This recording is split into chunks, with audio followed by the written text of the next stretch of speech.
I wore white to a wedding despite being a bridesmaid, and the bride exploded at me even though she specifically asked me to do so. A couple of years ago, I moved away for college and left behind with my best friend Bella. Up until this point, we had never been separated and were always there for each other. Despite the move, we stayed extremely close. She would come visit me frequently, stay with me, and we had great times. We even experimented with the idea of being by once while she was over, but realized it wasn't for us. Anyway, while in college, I met a guy named Barrett and realized we had a lot of friends in common. He was a smart, attractive guy, so we ended up hooking up a few times after study sessions. It was fun, but there wasn't really long-term chemistry, so we remained friends. We never even talked about dating. We weren't close after that, but we were on group text threads together and saw each other frequently at parties. I introduced Bella to Barrett at a party senior year, and it was love at first sight for her. She interrogated me about him, and I informed her of our history. She seemed pretty upset about the fact that we had hooked up, but I assured her that there was absolutely nothing romantic there, and that she had my blessing to pursue him. She did, and after a few months, they started officially dating. She was over the moon. I was happy she was happy. I graduated and accepted a job 6 hours away from home. Shortly afterwards, Bella and Barrett ended up moving in together in my hometown. I visited them frequently at first, but life got busy, so we ended up seeing each other annually during the holidays. Last Christmas, my family hosted a Christmas Eve party with our two families at which Barrett proposed to Bella. It was a heartfelt proposal, and everybody was thrilled for them. Bella wanted to talk about nothing but wedding planning that holiday, and we had tons of fun brainstorming ideas together. There were no signs of what was to come. Over the next few months, I expected to be formally asked to be Bella's maid of honor, as she had mentioned this over the holidays, but the ask never came. She started screening my calls. Finally, I received a save the date in the mail and still hadn't heard from her about whether I was in the wedding, so I got her on the phone and asked her. She told me that she had thought it through and didn't think that I should be at the wedding at all because I lived so far away. She thought it would make coordinating bridal events too difficult. She was making her cousin, who she doesn't even like, her maid of honor. I was pretty hurt by this. I was her closest and oldest friend. I introduced her to her fiancé and was friends with him too. I told her that I could get the time off work, would buy plane tickets, whatever was required of me to participate, that I didn't think that it was going to be as challenging as she thought. She shrugged this off. Instead, she directed the conversation to whether I was going to be bringing someone to the wedding. I was a little confused by this question because I just had a bad breakup with my ex-boyfriend kidnapping and holding me hostage, and she knew all about what went down. I told her that since I wasn't seeing anybody currently, I'd probably be attending solo. She told me that she would keep my +1 open until the last possible minute and encouraged me to try to find a date so I wouldn't be lonely. I thought this was a nice gesture, but reassured her that with my family present and tons of mutual friends from college and our hometown, that I would be fine. The next few months passed without much incident. I didn't hear a ton from Bella. I probably could have reached out more, but I was still stinging a bit from not being asked to be in her wedding party. I also saw on social media that she had an engagement party that she had not told me about or invited me to. That also hurt, but I didn't say anything. I figured we were just growing apart. It happens. Then 6 weeks prior to the wedding, I got a call from Bella. She told me that one of her bridesmaids had dropped out and that she was hoping that I could fill in. I wouldn't be going to any of the events as those were already booked, but I would be at the wedding party. I was thrilled and relieved and accepted immediately. She told me that she was doing a reverse color palette for the bridal party where all of the bridesmaids and groomsmen were wearing white and she and the groom were wearing black. This didn't seem that strange. Bella has always liked to stand out and has unconventional taste. She apologized for the late notice and asked if I could find a white dress in time. I had a white slip dress already that would work and sent her a picture of it on the call to see if it would work. She verbally approved it and tagged it with a thumbs up on the text chain. The wedding was at noon, so we were supposed to meet to do hair and makeup at the venue at 8 a.m. I left my parents' home early and arrived in sweats with my dress in a bag and greeted Bella and the other girls. We had fun drinking champagne and getting ready. About 2 hours prior to the ceremony, Bella told everybody to get our dresses on so we could do some pictures. I grabbed my bag and went into the bathroom to change and tweak my makeup. When I re-entered the room, every last bridesmaid was in a blue dress. I was the only one in white. My stomach dropped. My mind raced back to the conversation I had with Bella. She had said white, right? I hadn't misheard? No, I was certain. She had called out the reverse color scheme. I had Googled it. No, this was a setup. Bella was in the middle of the room in a bathrobe with a resigned look on her face. She said to her cousin, "I told you she was going to do something like this." Her cousin approached me and asked what I was wearing. I mumbled that Bella had told me to wear white. Bella didn't even blink. She stared back and huffed out a laugh and said something about how, of course,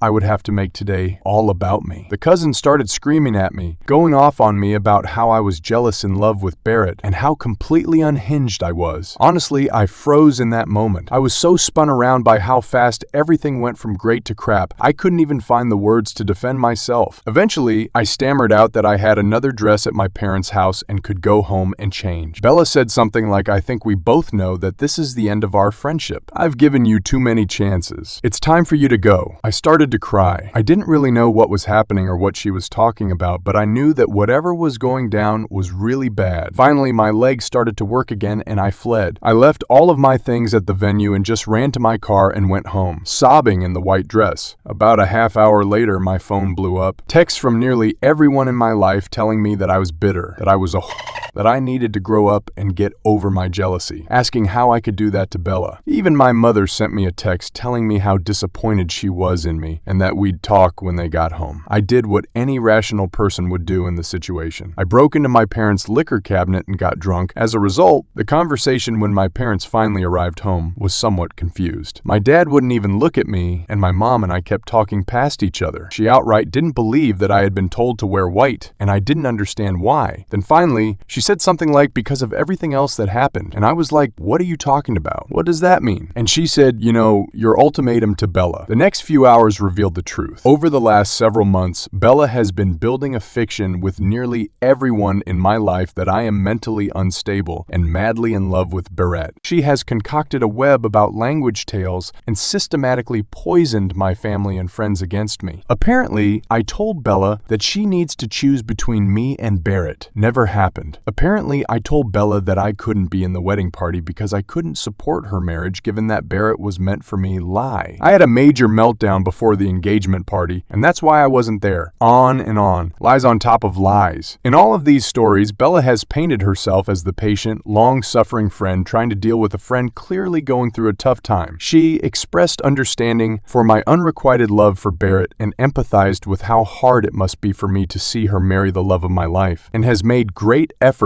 to try to sustain our friendship despite how complicated the situation is. The lie has been going on so long, my mom literally did not believe me. Finally, I grabbed my phone and handed it to her and told her to go through my text messages with Bella. Asked her to show me any evidence of any of that happening. It was when she was scrolling through reading our messages that she saw the picture of the white dress I had sent Bella with her thumbs up on it. I had completely forgotten about it. The absence of any ultimatums or Barrett drama in our text, and the picture of the approved dress flipped my mom. She finally believed me. She was horrified that she had bought into a false narrative. She called my dad into the room and explained what was what. My dad isn't the type of person you want to tick off. We had to spend significant energy trying to calm him down so he didn't walk next door and rip the house from the foundation. My mom still says that I'm a bit of an asshole because I should never have assumed that I could wear white to someone's wedding. I should have confirmed with the other bridesmaids about what they were wearing, and that was part of my job as a member of the bridal party. Fine, I own that. But it doesn't change the fact that I never meant to hurt Bella, and she has been setting me up for this epic fall for months. The next day, hungover on multiple levels, I sent screen caps of my call history with Bella and the photo of the approved dress text to multiple people. Unfortunately, this is where my occupation works against me. I am a graphic designer, and people believe that I've photoshopped the image. Trust me, if I was going to photoshop some proof, it would have been a hell of a lot more compelling than somebody liking an image. So pretty much nobody believes me except my mom, dad, and one of the other bridesmaids. She was there during the dress incident, and she found me on social media and DM'd me that she could tell from the stunned look on my face that I was telling the truth. She said that Bella had a pretty bad case of the cold at the beginning of the year, and ever since then had changed as a person, becoming cruel and self-absorbed. She said the wedding events had been horrific and Bella was a monster, and she was planning on going no contact now that it was done.